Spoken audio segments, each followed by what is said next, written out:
Hello friends, welcome back to my channel rational study. আজকে তোমরা সবাই জানো যে আজকে হোলি, এবং তোমরা অবভিয়াসলি সবাই হয়তো খুব এনজয় করছো এবং সবাই খুব মজা করছো, রং খেলছো, কিন্তু তার মাঝেও পড়াশোনা করতে হবে এবং সেই কারণেই আজকে ভিডিওটা আমি আপলোড করছি। তো তোমরা আশা করি রং খেলার সাথে সাথে এবং এনজয় করার সাথে সাথে একটু হলেও পড়াশোনা করবে। এবং আজকে আমি মূলদ সংখ্যা যে পার্টটা বাকি রয়েছে বা যে পোর্শন থেকে আর দু একটা প্রশ্ন আসতে পারে, বেসিক্যালি আসবে, হয়তো আসবে না, কিন্তু তোমাদের যদি বাই চান্স চলে আসে সেই কারণে আমি আর রিস্ক নিলাম না। তো আমি তোমাদের প্রপারলি পুরোটাই কভার করিয়ে দিচ্ছি। মূলদ সংখ্যা বা র্যাশনাল নাম্বার যেটা আমি শুরু করেছিলাম, এবং র্যাশনাল নাম্বার ইররেশনাল নাম্বারের মধ্যে পার্থক্য, তাদের ডেফিনেশন, সমস্ত কিছু আমরা পড়ে নিয়েছিলাম। আজকে জাস্ট কিছু পয়েন্টস, যে পয়েন্টসগুলো থেকে স্টেটমেন্ট বেসড প্রশ্ন আসতে পারে বা যে পয়েন্টসগুলো জানা থাকলে তোমাদের অনেকটা ক্লিয়ার হয়ে যাবে। তো আজকে দেখো, প্রথমে আমি যেগুলো পড়বো সেটা হচ্ছে কিছু পয়েন্টস র্যাশনাল এবং ইররেশনাল দুটোতেই ইম্পর্টেন্ট। আর সব থেকে আগে যেটা বলে রাখি সেটা হচ্ছে, যারা আমার হোয়াটসঅ্যাপ চ্যানেলে এখনও জয়েন করোনি তাদেরকে বলবো আমার হোয়াটসঅ্যাপ চ্যানেলে জয়েন করে নিতে, এবং যারা টেলিগ্রামে জয়েন করোনি তারা টেলিগ্রামে জয়েন করে নাও, কারণ ওখানেই আমি পিডিএফগুলো প্রোভাইড করবো। আর হোয়াটসঅ্যাপ চ্যানেলে উইকলি মক টেস্ট আমি তোমাদের জন্য ভাবছি যে উইকলি মক টেস্ট আমি পোলের মাধ্যমে হোয়াটসঅ্যাপ চ্যানেলে আমি আপলোড করব। তাহলে তোমরা হোয়াটসঅ্যাপ যদি জয়েন করে নাও তাহলে তোমরা পোলে আনসারগুলো করতে পারবে এবং নিজেদের প্রিপারেশনটাও ঠিকঠাক কতটা হয়েছে সেটা দেখতে পারবে। তো দেখো, অলরেডি আমার 19K সাবস্ক্রাইবার হয়ে গেছে, আর কিছুদিনের মধ্যে আমরা 20K ফ্যামিলি হতে চলেছি। আশা করি তোমরা ভিডিওটা বা ভিডিওগুলো শেয়ার করে আমাকে আরও হেল্প করবে যে 20K সাবস্ক্রাইবার যেন আমি তাড়াতাড়ি করে নিতে পারি। চলো ভিডিও শুরু করা যাক। মূলদ সংখ্যা, মূলদ এবং অমূলদ সংখ্যা সম্পর্কে যে ইম্পর্ট্যান্ট অমূলদ সংখ্যা সম্পর্কে ইম্পর্টেন্স পয়েন্টসগুলো আজকে পড়ব। দেখো, যদি বলে যে summation of two rational number কি হতে পারে, অলওয়েজ বি র্যাশনাল, মানে সবসময় কি র্যাশনাল হবে বা সবসময় কি ইররেশনাল হবে, এই টাইপের স্টেটমেন্ট বেসড আমরা জিনিস পড়ব। তো প্রথম পয়েন্ট যেটা বললাম, প্রথম পয়েন্ট হচ্ছে দুটো অমূলদ সংখ্যার যোগফল। দুটো অমূলদ সংখ্যার যোগফল, অমূলদ সংখ্যার যোগফল। এবার দেখো স্টেটমেন্ট কি দিতে পারে, স্টেটমেন্ট দিতে পারে যে দুটো অমূলদ সংখ্যার যোগফল সবসময় অমূলদ হবে নাকি সবসময় মূলদ হবে। তো দুটো অমূলদ সংখ্যার যোগফল মূলদ সংখ্যাও হতে পারে বা অমূলদ সংখ্যাও হতে পারে। তাহলে যদি স্টেটমেন্টে এটা আসে যে দুটো অমূলদ সংখ্যার যোগফল সবসময় মূলদ হবে, তাহলেও সেটা ভুল। আর যদি বলে দুটো অমূলদ সংখ্যার যোগফল সবসময় অমূলদ হবে, তাহলেও সেটা ভুল। আমি তোমাদেরকে দেখাচ্ছি যে কি করে ভুল। দুটো অমূলদ সংখ্যার যোগফল মূলদও হবে এবং অমূলদও হবে। মূলদ কখন হবে? যদি দুটো অমূলদ সংখ্যা ধরে নাও, একটা √2 আর একটা -√2, বা একটা হচ্ছে √3 আর একটা -√3। যদি একই সংখ্যা বাট অপোজিট নাম্বার হয়, তাহলে সেক্ষেত্রে দেখো √2 প্লাস অফ -√2 যদি করি, তাহলে আলটিমেটলি √2 -√2 কেটে কেটে আমরা 0 পাচ্ছি, আর 0 জানি আমরা মূলদ সংখ্যা। তার মানে দুটো অমূলদ সংখ্যাকে যোগ করে আমি কি পেলাম? একটা মূলদ সংখ্যা পেলাম। তার মানে দুটো অমূলদ সংখ্যা যোগ করে আমি মূলদ সংখ্যা পেতে পারি। এবার অমূলদ সংখ্যা কি করে পেতে পারি? দেখো, দুটো অমূলদ সংখ্যা যেরকম হচ্ছে, আমি যদি √2 নিই প্লাস হচ্ছে তোমার √3 নিই, তাহলে দেখো √2 আর √3 যোগ করলে আমরা অলওয়েজ অমূলদ সংখ্যা পাই। তো এখানে দেখো দুটো অমূলদ সংখ্যা যোগ করে আমি অমূলদ সংখ্যাও পেলাম। এছাড়া যদি ধরে নাও একটা অমূলদ সংখ্যা √2 প্লাস √3 নিলাম, আর একটা অমূলদ সংখ্যা যদি আমি তোমার -√2 প্লাস √3 নিই, তাহলে এই দুটোকে যদি যোগ করি, তার মানে আমার যোগ করে আলটিমেটলি কেটে কেটে 0 হয়ে যাবে। তার মানে দুটো অমূলদ সংখ্যার যোগফল আমি মূলদ পেলাম একবার, আর একবার পেলাম অমূলদ। তার মানে যদি তোমাকে স্টেটমেন্টে প্রশ্ন দেয় যে সবসময় মূলদ হবে নাকি সবসময় অমূলদ হবে, সেগুলো অলওয়েজ ভুল। কারণ হচ্ছে দুটো অমূলদ সংখ্যার যোগফল মূলদও হতে পারে অমূলদও হতে পারে। এবার দেখো দুটো অমূলদ সংখ্যার গুণফল সম্পর্কে। দুটো অমূলদ অমূলদ সংখ্যার গুণফল। এবার দেখো গুণফলটা কি হবে? দুটো অমূলদ সংখ্যার গুণফলও যেমন যোগফলের মতো মূলদও হয়, যোগফলের মতো অমূলদ হয়, সেরকম দুটো অমূলদ সংখ্যার গুণফলও অলওয়েজ তোমার হবে কি? অলওয়েজ হবে তোমার মূলদ বা অমূলদ, মানে দুটোই হতে পারে, বোথ হতে পারে। যেমন ধরে নাও, আমি এখানে দেখিয়ে দিচ্ছি তোমাদের করে, যেমন মূলদও হতে পারে অ্যাজ ওয়েল অ্যাজ অমূলদও হতে পারে। কেন আমি এক্সাম্পল দিয়ে দেখিয়ে দিচ্ছি। ধরে নাও একটা সংখ্যা নিলে তোমার √2, আর একটা সংখ্যা নিলে -√2 বা √3 -√3ও নিতে পারে, তাহলে নিতে পারো। তাহলে গুণ করলে √2 ইন্টু -√2, তাহলে গুণ করলে কি পাচ্ছি, মাইনাস তো থাকলো, আর √2 গুণ করলে 2, তার মানে আমি কি পেলাম, √-2 একটা মূলদ সংখ্যা, তার মানে আমি একবার পেলাম মূলদ। এবার দেখো, এবার যদি আমি তোমার অমূলদটা দেখি, যদি ধরে নাও একটা সংখ্যা নিলাম √2 + √3, এই অমূলদ সংখ্যাটা নিলাম, আর একটা অমূলদ সংখ্যা নিলাম -√2 + √3। তো ঠিক আছে, এবার যদি গুণ করি, তাহলে গুণ করলে কি পাবো, গুণ করলে আমি পেয়ে যাব -√2 + √3 তার হোল স্কোয়ার। তো √2 + √3 তার whole square, a + b whole স্কোয়ারের সূত্রতে ভাঙলে আমরা আলটিমেটলি পেয়ে যাব 5 + 2√6। তো দেখো 5 + 2√6, এর মধ্যে √6 আছে, √6 একটা অমূলদ সংখ্যা, তো সেই কারণে এটা হয়ে গেল অমূলদ। তো তার মানে আমি দুটো অমূলদ সংখ্যাকে গুণ করে আমি মূলদ সংখ্যাও পাই, আবার দুটো অমূলদ সংখ্যাকে গুণ করে আমি অমূলদও পাই। এবার নেক্সট দেখো, যদি বলে যে product of two rational number, যদি দুটো মূলদ সংখ্যার গুণ বলে, ধরে নাও তোমাকে বলল দুটো, আমি পেনের এটা একটু ডার্ক করে নিচ্ছি, দুটো মূলদ সংখ্যার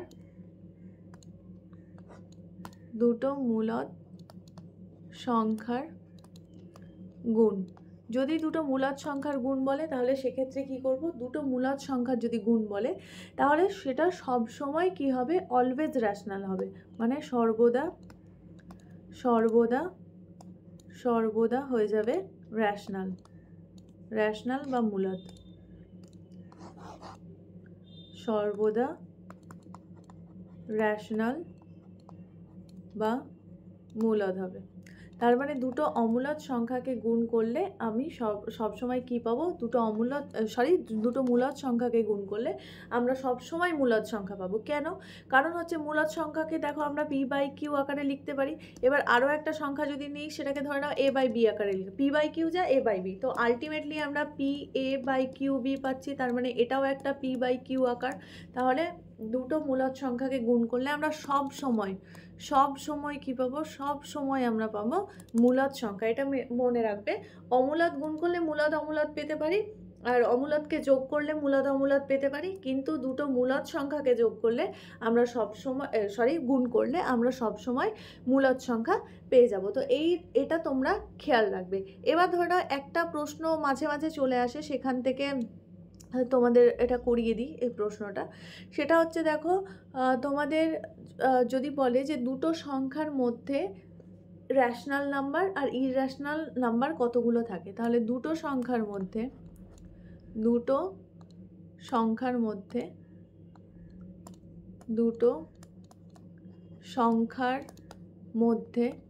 কতগুলো র্যাশনাল আর কতগুলো ইররেশনাল থাকে, মূলদ সংখ্যা কতগুলো থাকে আর অমূলদ সংখ্যা কতগুলো থাকে। তো মূলদ সংখ্যা থাকে আমার ইনফাইনাইট, মানে অসংখ্য থাকে মূলদ সংখ্যা, এবং অমূলদ সংখ্যাও থাকে অসংখ্য। তার মানে দুটো সংখ্যা যদি আমি 3 আর 4 নিই, তো 3 আর 4-এর মধ্যে অসংখ্য পরিমাণে মূলদ সংখ্যা থাকবে এবং অসংখ্য পরিমাণে অমূলদ সংখ্যা থাকে। এই স্টেটমেন্টটা দিয়েই তোমাদের প্রশ্ন আসবে। এবার নেক্সট দেখো, যদি বলে এ এবং বি, তোমার এ এবং বি এর মাঝে মূলদ সংখ্যাগুলো কি কি। তো এ এবং বি এর মাঝে এর মধ্যে মূলদ সংখ্যা কি, এ এবং বি এর মধ্যে মূলদ সংখ্যা হলো তোমার K plus B by K plus 1, যেখানে কে এর ভ্যালু হচ্ছে 1 2 3 4 5। এবার যদি বলে এ আর বি এর মধ্যে মূলদ সংখ্যা কত, তাহলে এটা ফর্মুলাটা মনে রাখবে, A K plus B by K plus 1, যেখানে কে এর ভ্যালু 1 2 3 4 5। তো এবার দেখো, এখানে আমি যদি বলি 3 আর 4-এর মধ্যে মূলদ সংখ্যা বের করো, তার মানে তুমি প্রথম মূলদ সংখ্যাটা কি পাবে। ধরে নাও কে এর ভ্যালু যদি 1 হয়, তাহলে কে এর ভ্যালু, আমি প্রথমে কে এর ভ্যালুটা দিয়ে বলি, তারপর তোমাদেরকে 3 4-এ আসছি।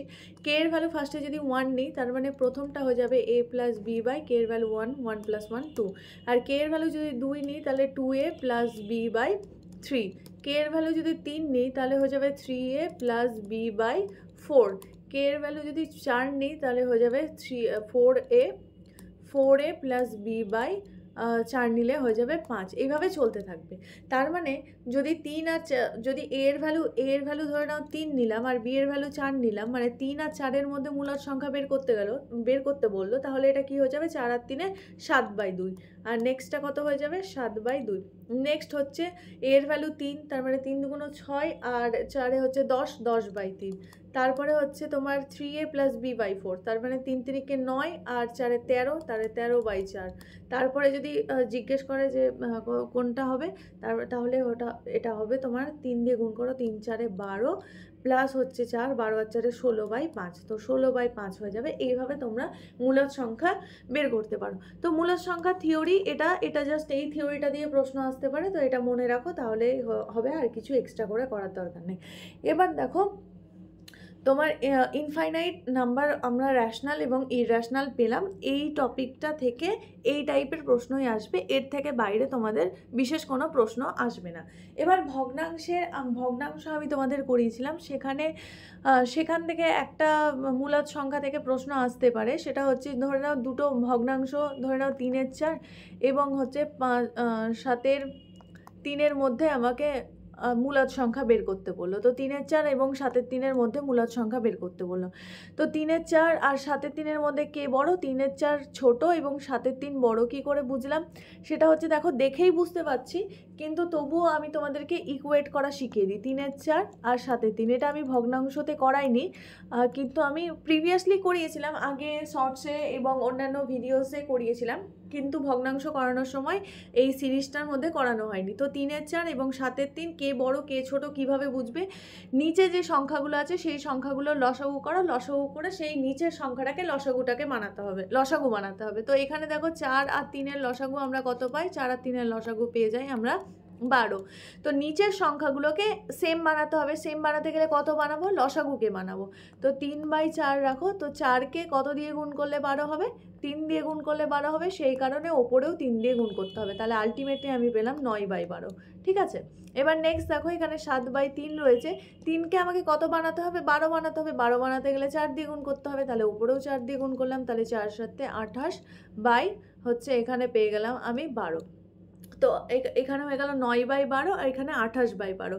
তো 9/12 এবং 28/12 যদি করতে চাও, এটা হচ্ছে সংখ্যাটা হচ্ছে 1 থেকে বড়, ইভেন 2 থেকে বড়, কারণ 7কে যদি 3 দিয়ে ভাগ করো তাহলে 7 3 দুগুণ 6, তাহলে 1 অবশিষ্ট থাকছে, তার মানে 2 এর পর 2 পূর্ণ 1 3, এটা হয়ে যাবে সংখ্যা। তো এর মাঝে মূলদ সংখ্যা কতগুলো হবে? দেখো 9/12 আর এটা হচ্ছে 28/12, তাহলে তার মাঝে কতগুলো মূলদ সংখ্যা আছে? জাস্ট মিডিলটা, নিচে সবগুলোরই 12 রাখো। কি হবে মূলদ সংখ্যা তোমার? 9/12 পর হয়ে যাবে 10/12, 11/12, 12/12, তারপরে হয়ে যাবে 13/12, তারপরে হয়ে যাবে 14/12। তো এইভাবে হচ্ছে নিচের সংখ্যাটাকে ইকুয়েট করে তারপর যত খুশি মূলদ সংখ্যা বসাও। আমি এখানে তোমাদের দেখিয়ে দিচ্ছি। 9/12 এটা ধরে নাও, আর এটা ধরে নাও আমি পেয়েছি 28/12, তাহলে এখানে হয়ে যাবে 10/12, এটাও একটা মূলদ সংখ্যা। 11/12, তারপর 12/12, কেটে কেটে এটা যদিও 1 হয়ে যাচ্ছে, 1 মূলদ সংখ্যা। তারপর হয়ে যাবে 13/12, 14/12, তারপর 15/12, তারপর 16/12, তারপর 17/12, তারপর চলতে চলতে এইভাবে এর জাস্ট আগেরটা 27/12। তো এইভাবে আমরা বের করতে পারি মূলদ সংখ্যা। আমি আরও একটা এক্সাম্পল দেখাচ্ছি।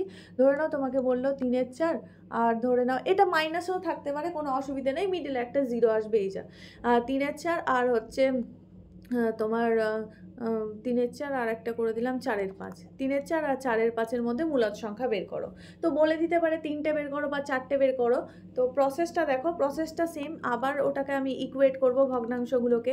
এবার দেখো 4 আর 5 রয়েছে, তাহলে 4 আর 5-এর লসাগু কত? লসাগু হয়ে যাবে 4 5 20, তার মানে নিচেরটাকে 20 বানাবো। 20 বানাতে গেলে কত দিয়ে গুণ করতে হবে? 5 দিয়ে গুণ করতে হবে। তো 5 দিয়ে গুণ করলে এটা 20 হয়ে যাবে, তাই ওপর সংখ্যাটাকেও 5 দিয়ে গুণ করতে হবে। তো 5 দিয়ে গুণ করলাম 15। এবার এখানে দেখো নিচের সংখ্যা সংখ্যাকে 4 দিয়ে গুণ করলে 20 হচ্ছে, তাই ওপরের সংখ্যাটাকেও আমাকে 4 দিয়ে গুণ করতে হবে। তাহলে দেখো 15/20 আর এটা হচ্ছে 16/20। তো এর মাঝে আমি কোনো মূলদ সংখ্যা আপাতত বসাতে পারছি না, কারণ 15-র পর আমি যেরকম এখানে করছিলাম দেখো 12/12, 13/12, 14/12, 15/12 এইভাবে পরপর আসছিল। এবার পরপর বসাতে গেলে তো 15-র পরেরটাই 16। তাহলে এটাকে কি করো, 2 দিয়ে দুটোকে গুণ করে দাও। তো ও গুণ করব মানে হচ্ছে পুরো ভগ্নাংশটাকেই গুণ করতে হবে, ওপরেও গুণ করতে হবে, নিচেও গুণ করতে হবে, আদারওয়াইজ মান পাল্টে যাবে। তো ওপরেও গুণ করতে হবে 30 আর নিচে গুণ করলে হয়ে গেল 40, আর এখানে ওপরে গুণ করলে হয়ে গেল 32 আর নিচে গুণ করলে হলো 40। তো এখানে দেখো তাহলে 30 আর 32-এর মধ্যে এটা যদি 30/40 হয় আর এটা যদি 32/40 হয়, তাহলে আমি মিডিলে একটা মূলদ সংখ্যা পেলাম, সেটা হচ্ছে 31/40। এবার যদি তোমাকে মোর দ্যান 1 বলে, তাহলে তুমি কি করবে, আবার 2 দিয়ে গুণ করো, তাহলে এটা হচ্ছে 60/40 আর এটা হয়ে যাবে তোমার 64/40। এবার দেখো আমি 3টে মূলদ সংখ্যা পাবো, এটা হচ্ছে 60/40 এখানে থাকলো, আর এখানে থাকলো আমার 60/40, আর এখানে হচ্ছে 64/40। তাহলে কতগুলো পেলাম, 61/40 একটা পেলাম, 62/40 একটা পেলাম, 63/40 একটা পেলাম, 3টে মূলদ সংখ্যা পেলাম। যদি বলে তার থেকেও বেশি, তার মানে আবার 2 দিয়ে গুণ করবে, তাহলে আরও বেশি পাবে। তো এইভাবে 2 দিয়ে গুণ করে করে বেশি বাড়িয়ে যেতে হবে যতগুলো মূলদ সংখ্যা বের করবে। তো এটা দিয়ে তোমাদের প্রশ্ন পড়বে না, যারা মানে বুঝতে পারছো না তারা কনসেপ্টটা আবার দেখো। তো এটা দিয়ে প্রশ্ন পড়ার চান্স একদমই নেগলিজেবল, কিন্তু যেহেতু মূলদ সংখ্যা পড়াচ্ছি তাই তোমাদের আমি পড়িয়ে দিলাম, বাই চান্স যদি কোনো কারণে কাজে লেগে যায় বা কোথাও কোথাও কাজে লাগতেও পারে। এবার আমি চলে আসব যেটা আমি শুরু করেছিলাম। দেখো তোমাদের প্রথম দিন আমি শুরু করেছিলাম যে একটা কমপ্লেক্স নাম্বার তাকে আমি দুটো পার্টে, কমপ্লেক্স নাম্বারের মধ্যে দুটো পার্ট পেয়েছিলাম, একটা হচ্ছে রিয়েল পার্ট আর একটা হচ্ছে ইমাজিনারি পার্ট। রিয়েল পার্ট মানে হচ্ছে বাস্তব সংখ্যা, যাকে আমরা নাম দিয়েছিলাম বাস্তব সংখ্যা, আর ইমাজিনারি পার্টের নাম হচ্ছে কাল্পনিক সংখ্যা। তো এই বাস্তব সংখ্যা এবং কাল্পনিক সংখ্যাকে আমরা আরও ডিভিশন করেছিলাম। কাল্পনিক সংখ্যাকে ডিভিশন করিনি, কারণ তার কোনো ডিভিশন হয় না। আর বাস্তব সংখ্যাকে আমি আবার ডিভিশন করেছিলাম। বাস্তব সংখ্যার মধ্যে আমি কি কি পেয়েছিলাম, বাস্তব সংখ্যার মধ্যে আমরা পেয়েছিলাম মূলদ সংখ্যা এবং অমূলদ সংখ্যা, মূলদ সংখ্যা এবং অমূলদ সংখ্যা। তো বাস্তব সংখ্যার মধ্যে আমি দুটো পার্ট পেয়েছিলাম, রেশনাল নাম্বার এবং ইররেশনাল নাম্বার, মূলদ সংখ্যা এবং অমূলদ সংখ্যা। এবং এই মূলদ সংখ্যাকে দেখো, মূলদ সংখ্যাকে আমরা এইভাবে লিখতে পারি যে ইন্টিজার আর ফ্র্যাকশন হিসেবে লিখতে পারি। মূলদ সংখ্যার মধ্যে আমি যেটাকে লিখতে পারি সেটা হচ্ছে ইন্টিজার পোর্শন লিখতে পারি আর ফ্র্যাকশন। তো এটা হচ্ছে ফ্র্যাকশন বা ভগ্নাংশ লিখতে পারি। তো মূলদ সংখ্যার মধ্যে ভগ্নাংশও আসে আর মূলদ সংখ্যার মধ্যে তোমার ইন্টিজারও আসে। ইন্টিজার মানে পূর্ণ সংখ্যাও আসে। পূর্ণ সংখ্যা, ইন্টিজারকে পূর্ণ সংখ্যা অ্যাকচুয়ালি বলবো না, ইন্টিজারের বাংলা আমি এক্স্যাক্টলি ভুলে গেছি এখন। তো আমি ইন্টিজার বলতে যেগুলো হচ্ছে তোমার -2, -3, -5, 0, 1, 2, 5 এগুলো হচ্ছে সব ইন্টিজার নাম্বার, মানে গোটা গোটা সংখ্যা, বা যাকে আমরা অখণ্ড সংখ্যা বলতে পারি। তো আমি এখানে অখণ্ড সংখ্যা লিখে দিচ্ছি, অখণ্ড সংখ্যা। এবার দেখো মূলদ সংখ্যাকে আমি দুটো পোর্শনে ভাগ করতে পারলাম, একটা হচ্ছে তোমার ভগ্নাংশ আর একটা হচ্ছে তোমার অখণ্ড সংখ্যা। এই যে অখণ্ড সংখ্যা বা সাইডে আমি ইন্টিজার লিখে দিচ্ছি, ইন্টিজার লিখে দিলাম। এই ইন্টিজারকে আবার আমরা ভাগ করতে পারি কিভাবে, ইন্টিজারের মধ্যে যেটা আসবে সেটা হচ্ছে তোমার একটা হচ্ছে ন্যাচুরাল নাম্বার বা বাস্তব সংখ্যা, মানে বাস্তবে যেটা বিরাজ করে, আর একটা হচ্ছে পূর্ণ সংখ্যা। তো এই ইন্টিজারকে দুটো পার্টে ভাগ করতে পারি, বা পূর্ণ সংখ্যাকে আমরা যাকে হোল নাম্বারও বলে থাকি। তো এটা হচ্ছে পুরোটা ডিভিশন, এটা হচ্ছে দেখো পুরোটা ডিভিশন। পারলে স্ক্রিনশট নিয়ে নাও, আমি তোমাদেরকে পিডিএফ বা হ্যান্ড রিটেন নোট যাই বানাই তোমাদেরকে এটা প্রোভাইড করে দেবো। তো এটা আপাতত যেটা বুঝলাম সেটা হচ্ছে আমরা প্রথমে কমপ্লেক্স নাম্বার ছিল, কমপ্লেক্স নাম্বারকে আমরা দুটো পার্টে ভাগ করলাম, সেটা হচ্ছে রিয়েল আর ইমাজিনারি। এবার রিয়েল নাম্বারকে আবার দুটো পার্টে ভাগ করা যায়, মূলদ সংখ্যা, অমূলদ সংখ্যা। এবার অমূলদ সংখ্যাকে আর ভাগ করতে পারি না, এবার হচ্ছে মূলদ সংখ্যায় চলে আসবো। মূলদ সংখ্যাকে দুটো পার্টে, মূলদ সংখ্যার দুটো পার্ট, একটা হচ্ছে তোমার ফ্র্যাকশন, যেগুলো আমি দেখেছিলাম মূলদ সংখ্যা 2, 3 মূলদ সংখ্যা, বা 4, 5, 6 মূলদ সংখ্যা। তো সেই কারণে এই ফ্র্যাকশনগুলোকে বা দশমিক মূলদ সংখ্যা সংখ্যাগুলোকে আমি এক সাইডে রাখলাম, আর একটা সাইডে রাখলাম ইন্টিজার নাম্বারগুলোকে। এবার ইন্টিজার নাম্বারকে আবার দুটো পার্টে ভাগ করতে পারছি, এটা হচ্ছে ন্যাচুরাল বা বাস্তব, আর এটা হচ্ছে পূর্ণ সংখ্যা। এবার দেখো ইন্টিজারকে নিয়ে ভাগ করার পর আমি তোমাদেরকে ভেন ডায়াগ্রামে ছবিটা এঁকে দেখাবো, তাহলে তোমাদের বুঝতে সুবিধা হবে। তো এবার দেখো আমি লিখছি ইন্টিজার, ইন্টিজার বা যাকে আমরা বলবো ইন্টিজার বা অখণ্ড সংখ্যা বলি, অখণ্ড সংখ্যা। এই যে ইন্টিজারকে আমি তিনটে পার্টে ভাগ করছি, তাহলে তোমাদের বুঝতে ইজি হবে। একটা হচ্ছে পজিটিভ ইন্টিজার, একটা জিরো, একটা নেগেটিভ ইন্টিজার। তাহলে আমি বাঁ দিকে লিখছি নেগেটিভ ইন্টিজার বা ঋণাত্মক, আর একটা লিখছি জিরো, আর আরেকটা লিখছি ধনাত্মক সংখ্যা, ধনাত্মক। এবার দেখো এই যে ঋণাত্মক ধনাত্মক এগুলো লিখলাম, সেটা হচ্ছে ঋণাত্মক সংখ্যা কি কি, -ইনফিনিটি থেকে শুরু করে -4, -3, -1 পর্যন্ত, এটা হচ্ছে তোমার ঋণাত্মক সংখ্যা। আর জিরো তো জিরো থাকলোই। আর ধনাত্মক সংখ্যা হচ্ছে 1, 2, 3, 4 থেকে শুরু করে ইনফাইনাইট পর্যন্ত। ইনফাইনাইট মানে অসীম, যার কোনো হচ্ছে শেষ নেই, তো ইনফাইনাইট পর্যন্ত ধনাত্মক সংখ্যা। তো ইন্টিজারকে আমরা তিনটে পার্টে পেলাম। ঋণাত্মক সংখ্যা যেখানে নেগেটিভ নাম্বারগুলো রয়েছে, একটা পার্ট হচ্ছে জিরো, আর একটা পার্ট হচ্ছে ধনাত্মক সংখ্যা। এই যে এই ধনাত্মক সংখ্যা, এই ধনাত্মক সংখ্যাকেই বলে বাস্তব সংখ্যা, বাস্তব সংখ্যা। তো ধনাত্মক নাম্বারকে কি বলবো, ধনাত্মক নাম্বারকে আমরা বলবো বাস্তব সংখ্যা। তো বাস্তব সংখ্যা বা যাকে আমরা বলি ন্যাচুরাল নাম্বার, ন্যাচুরাল নাম্বার। তো ন্যাচুরাল নাম্বার কি পেলাম আমরা, পজিটিভ নাম্বারকে, পজিটিভ যে ইন্টিজার, পজিটিভ ইন্টিজারকে আমরা পেলাম ন্যাচুরাল নাম্বার হিসেবে, ন্যাচুরাল। এবার ন্যাচুরাল নাম্বারের মধ্যে কি পড়লো, 1, 2, 3, 4 ... প্লাস ইনফাইনাইট পর্যন্ত। এবার যদি এই পজিটিভ বা পজিটিভ ইন্টিজার বা ন্যাচুরাল নাম্বারের সঙ্গে যদি আমি হোল নাম্বার যোগ করে দিই, তার মানে দেখো, তার মানে আলটিমেটলি আমি কি বললাম, আলটিমেটলি বললাম ন্যাচুরালের সঙ্গে যদি হোল নাম্বার যোগ করে দিই, না জিরো যোগ করে দিই, ন্যাচুরালের সঙ্গে যদি আমি জিরো যোগ করে দিই, তাহলে সেটা হয়ে যাবে হোল নাম্বার, হোল নাম্বার। তো হোল নাম্বারটাকে তাহলে কিভাবে লিখবো, হোল নাম্বারটাকে তাহলে দেখো লিখবো, এই যে ন্যাচুরাল নাম্বার 1 থেকে শুরু হয়েছিল, জাস্ট আমি ইনক্লুড করে দেবো জিরো, তাহলে 0, 1, 2, 3, 4 ... ইনফাইনাইট পর্যন্ত হয়ে যাবে হোল নাম্বার। তো ন্যাচুরাল নাম্বারের সঙ্গে যদি জিরো যোগ করি, তাহলে সেটা হয়ে যাবে হোল নাম্বার। এটা থেকে তোমাদের স্টেটমেন্ট বেসড প্রশ্ন আসতে পারে। তো আপাতত আমি তোমাদের সমস্ত সংখ্যাকে ক্লাসিফাইড করে দিলাম। এবার একটা ভেন ডায়াগ্রাম আঁকছি, ভেন ডায়াগ্রামের মাধ্যমে তোমাদেরকে বোঝাচ্ছি। এবার দেখো টোটাল একটা কমপ্লেক্স নাম্বার, আমি ধরে নাও এই যে এই রাউন্ডটা আঁকলাম, এই রাউন্ডটা হচ্ছে আমার কমপ্লেক্স নাম্বার, কমপ্লেক্স। এই রাউন্ড কমপ্লেক্স নাম্বার, এই রাউন্ডের মধ্যে কি রয়েছে, এই রাউন্ডের মধ্যে আমার দুটো পার্ট রয়েছে, একটা অমূলত, অমূলত, আর একটা বড় পার্ট রয়েছে, সেটা হচ্ছে মূলদ।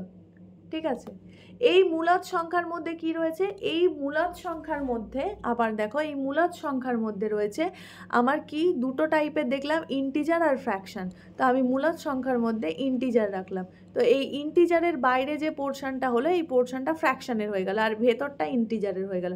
এবার এই ইন্টিজারকে আমি দেখলাম, এই ইন্টিজারের মধ্যে যেটা আছে সেটা হচ্ছে হোল নাম্বার রয়েছে।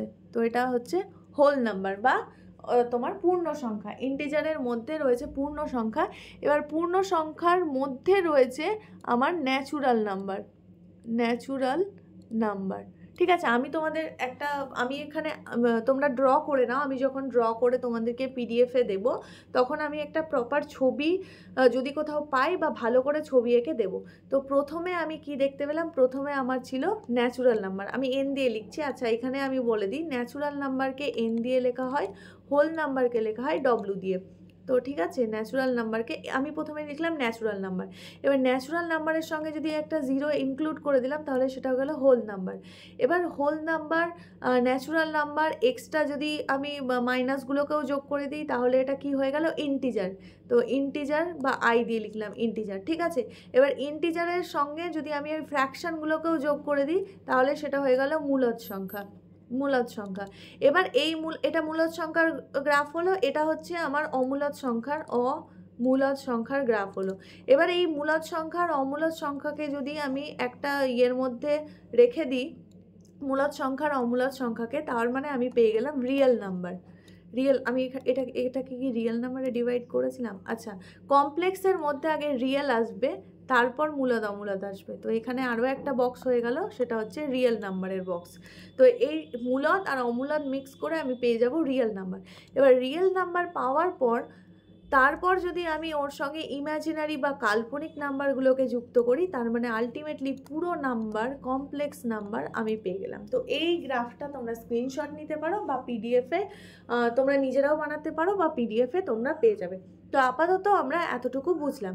এবার নেক্সট পার্টে আমি চলে যাব, সেটা হচ্ছে সবথেকে ইম্পর্ট্যান্ট একটা পার্ট, তোমার জোড় সংখ্যা এবং বিজোড় সংখ্যা, অড ইভেন থেকে স্টেটমেন্ট বেস প্রশ্ন আসতে পারে। স্টেটমেন্ট বেস প্রশ্ন তোমাদের ডব্লিউবিপি এসআই এর জন্য, ডব্লিউবিপি কনস্টেবল, কেপি যাই দাও বা আদার্স কম্পিটিটিভ এক্সাম দাও, স্টেটমেন্ট বেস প্রশ্ন দু একটা আসে, আর বিশেষ করে ইভেন অড দিয়ে তো আসে। তো এখানে দেখো আমি কি পড়লাম, ইন্টিজার পড়লাম। তো ইন্টিজারকে আমরা তো পজিটিভ ইন্টিজার, নেগেটিভ ইন্টিজার আর জিরো দিয়ে ভাগ করলাম। এবার ইন্টিজারকে আমি যে ডিভিশনটা করছি সেটা হচ্ছে তোমার দু রকম ডিভিশন।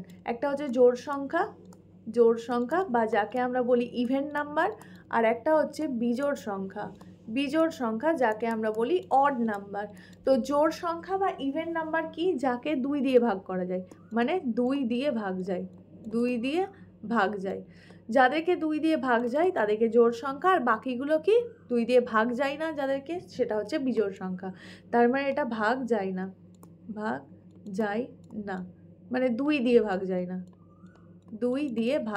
না, ঠিক আছে। তো এবার দেখো 2 দিয়ে ভাগ যায় এরকম সংখ্যার উদাহরণ দেখো, -8, -4, -2, 0, 2, 4, 6, 8, 10, 12 এরকম চলতে থাকবে, মানে -ইনফিনিটি থেকে শুরু করে +ইনফিনিটি পর্যন্ত চলতে থাকবে। আর কাদেরকে 2 দিয়ে ভাগ যায় না, -3, -1 এখানেও চলতে থাকবে, এইদিকেও। আর তারপরে হচ্ছে দেখো +1, 2, 1, 3, 5 এভাবে চলতে থাকবে।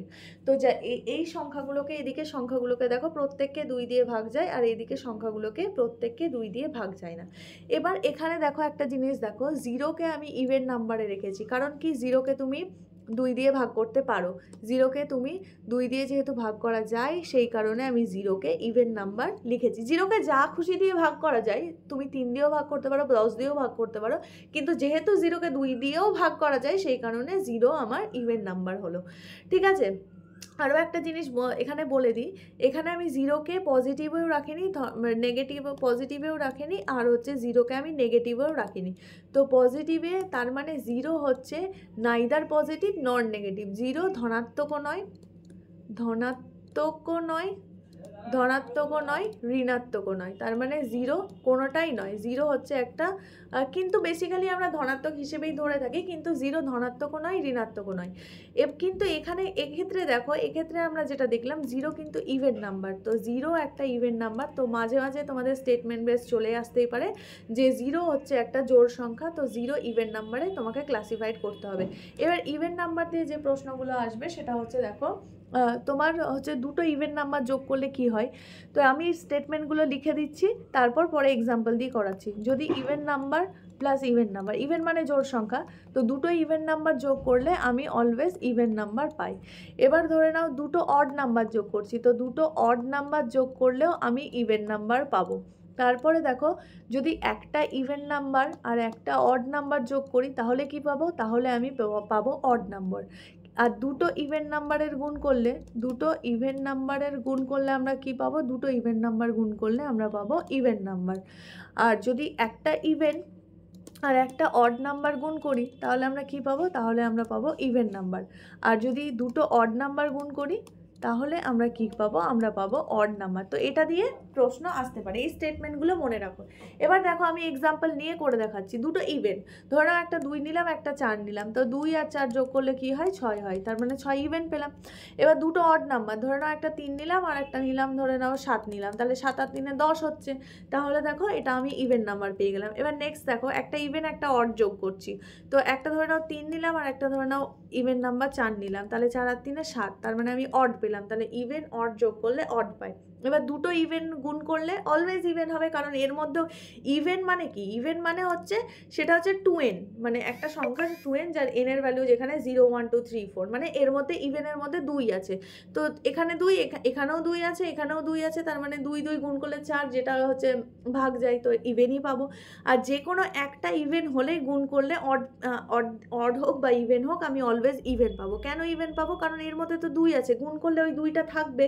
যেমন ধরে নাও 3-এর সঙ্গে ধরে নাও একটা অড নাম্বার 7 গুণ করলাম, সরি 3-এর সঙ্গে না, ইভেনের সঙ্গে গুণ করছি। তো ইভেন ধরে নাও 4-এর সঙ্গে 7 গুণ করলাম, তো 4 7 28। আমি এটা দেখেও বুঝতে পারছিলাম যে এটা যেহেতু ইভেন, গুণফলটাও ইভেন হবে, কারণ এর মধ্যে তো 2 আছে, গুণ করলে ওই 2টা তো থেকেই যাবে। তো সেই কারণে হচ্ছে তোমার অড আর ইভেন গুণ করলে ইভেন হয়ে যায়। এবার দুটো অড গুণ করো, ধরে নাও একটা 3 নিলে আর একটা 7 নিলে, তাহলে 3 7 21, সেটা হয়ে যাচ্ছে অড নাম্বার। তো আলটিমেটলি বোঝা গেছে যে এইগুলো কিভাবে হচ্ছে। তোমরা এক্সাম্পল নিয়ে করে দেখবে, এটা প্রুফ হয়ে যাবে। এবার আমরা কিছু এক্সাম্পলে চলে আসবো এবং এক্সাম্পলটা করে আজকের ক্লাসটা আমি শেষ করব। তো এক্সাম্পল দেখো, ধরে নাও odd plus odd minus even দিল। তো এখানে অড যোগ করলে আমরা কি পেয়েছিলাম? অড যোগ করলে আমরা পেয়েছিলাম ইভেন। আর ইভেন থেকে যদি ইভেন বাদ দাও তাহলে অলওয়েজ সেটা ইভেন হয়। তো ইভেন থেকে ইভেন বাদ দিলে ইভেন হয়। আরও একটা এক্সাম্পল নিয়ে নিলাম। নেক্সট এক্সাম্পল, 2 নম্বর এক্সাম্পল ধরে নাও নিলাম even minus even plus odd. তো ইভেন থেকে ইভেন বাদ দিলে কি হয়? ইভেন থেকে ইভেন বাদ দিলে আমরা দেখলাম ইভেন হয়। ইভেন মানে জোড় সংখ্যা, প্লাস হচ্ছে এর সঙ্গে যদি অড যোগ করি, তো ইভেন আর অড যোগ করলে আমরা কি পাই? অড পেয়ে যাই। তো এরকম আরও এক্সাম্পল দিতে পারে। ধরে নাও 3 নম্বর এক্সাম্পল নিলাম আমি, অড প্লাস ইভেন। তো অড প্লাস অড করলে আমরা কি পাই? ইভেন পাই। তো এবং অড প্লাস অড করলে ইভেন পাই, এবং ইভেনের সঙ্গে যোগ করছি, আর ইভেন যোগ করলে ইভেন পাই। তো এই টাইপের প্রশ্ন তোমাদের WBPKPতে স্টেটমেন্ট বেসড আসতে পারে, বা কনসেপ্ট ক্ল্যারিটির জন্য। দেখো, নাম্বার সিস্টেম যদি ভালো করে পড়ে নাও তাহলে তোমাকে পরীক্ষাতে আর কেউ আটকাতে পারবে না, তোমার অঙ্কের বেস পুরো ক্লিয়ার হয়ে যাবে। সেই কারণে আমি এগুলো পড়াচ্ছি, কারণ এখান থেকে প্রশ্ন না আসলেও স্টেটমেন্ট বেস প্রশ্ন তো আসতেই পারে, প্লাস হচ্ছে অন্যান্য অঙ্কের ক্ষেত্রে এই কনসেপ্টগুলো তোমাদের লাগবে। আজকে আমি কোনো হোমওয়ার্ক দিলাম না, এগুলো আমি হোয়াটসঅ্যাপে পোল করে তোমাদেরকে এখান থেকে প্রশ্ন জিজ্ঞেস করব, এবং পোল হয়তো আজকাল না করে আমি পরশুদিন করব। তো তোমরা সেখানে আনসার দাও, এবং কতটা কি বুঝতে পেরেছো না পেরেছো সেটাও কমেন্ট করে জানাও। তো আশা করি এই ভিডিওটা তোমাদের ভালো লেগেছে। যদি ভালো লাগে তাহলে অবশ্যই চ্যানেলটাকে সাবস্ক্রাইব করো আর ভিডিওটাকে শেয়ার করে দিও। তোমরা অনেকে কমেন্ট করছো যে শুধু ম্যাথের ভিডিও দিতে, বা ম্যাথের ভিডিও বেশি করে দিতে। কেউ কমেন্ট করছো যে জিকে বা ম্যাথ দুটোই দাও। তো আমি যেরকম হচ্ছে সময় পাবো সেইভাবে আমি ভিডিও আপলোড করব, এবং আমি তোমাদেরকে বলছি যে এক্সাম আসার আগে আমি সিলেবাস তোমাদের কমপ্লিট করে দেবো। যারা ভাবছো যে সিলেবাস কমপ্লিট হবে কি না, তো তাদেরকে বলে রাখি, এক্সাম আসার আগে আমি সিলেবাসটা তোমাদের কভার করিয়ে দেবো। আর মক টেস্ট আমি এক্সামের আগেই দেবো। তো এখন যারা বলছো যে উইকলি মক টেস্ট দিতে, তো উইকলি মক টেস্ট হয়তো আমি দিতে পারবো না, কারণ ভিডিও বানানোর পর খুব একটা বেশি সময় থাকে না, তাছাড়া আমাকে অফিসেও যেতে হয়। তো সেই কারণে আমি মক টেস্ট এক্সামের আগেই দেবো। আপাতত যারা ডেলি মক টেস্ট দিতে চাও, তো তাদেরকে তো আমার অলওয়েজ বলা আছে যে টেক্সট বুকটাকে প্রেফার করো, টেক্সট বুক থেকে মক টেস্ট দাও, আর আমি এক্সামের আগে তোমাদেরকে মক টেস্ট প্রোভাইড করব। তো এখন যেভাবে পড়াচ্ছি সেইভাবে পড়ে যাও, এবং আমি যে বায়োলজিটা শুরু করেছি সেটা তোমাদের কেমন লেগেছে সেটাও আমাকে কমেন্ট করে জানিও। আর ব্যাকগ্রাউন্ডটা কী কালার রাখলে সুবিধা হবে সেটাও আমাকে বলে দিও, কারণ হোয়াইট ব্যাকগ্রাউন্ডে হয়তো অনেকের দেখতে অসুবিধে হতে পারে। তো ব্যাকগ্রাউন্ডের কালারটা বললে একটু সুবিধা হয়, যে কোন কালারে বা ম্যাথে যে কালারে পড়াচ্ছি সেই কালারটা করলে কি সুবিধা হবে, এটা তোমরা কমেন্ট করে আমার জানিও, যাতে আমি ব্যাকগ্রাউন্ডটা ঠিক করতে পারি। তো আশা করি ভিডিওটা তোমরা শেয়ার করবে। দেখা হচ্ছে পরের ভিডিওতে। এখনকার জন্য টাটা।